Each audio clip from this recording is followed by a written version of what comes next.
are some parts of the Bible that are so familiar to us that we don't even hear them when we hear them. Matter of fact, some are so familiar, I think even people who aren't Christians don't even hear them when they hear them.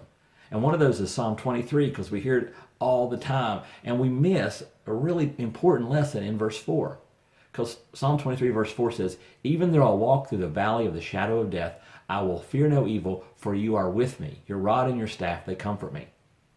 Now, this week we're looking at the fact that God hardly ever does physical miracles. He hardly ever interferes with the physical laws of his universe. And that means that you're going to go through the valley of the shadow of death, like the psalm says. You're even going to die. But that verse tells us two really crucial things for when we're going through troubles and we're going through really, really dark valleys. And what the two things are, number one, it says, I go through the valley of death, you are with me.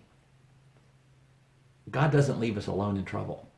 God comes alongside us in trouble. God is there with us in the trouble. In the book of Daniel, 3 guys get thrown in a fiery furnace, and when the people from outside look, there's a fourth one there. God's always with us in the trouble. God's always with us in the trial.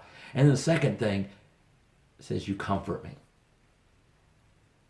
See, don't spend a whole lot of time looking for the way out of a trouble, out of a trial. Don't be praying for God to do this physical miracle that will remove the problem from you. Don't spend so much time looking for a way out. Look for the God who is in the problem with you, who is passing through the fire, through the valley of the shadow of death with you, and accept his comfort. And frankly, if you're really experiencing his comfort in a trial, that's better than getting out of the trial anyway. And that's today's Jumpstart. I know sometimes when you're listening to the Jumpstart, they're just okay. But every once in a while, God just speaks to you through a Jumpstart. If that's the case, one really tickles your fancy, God really speaks,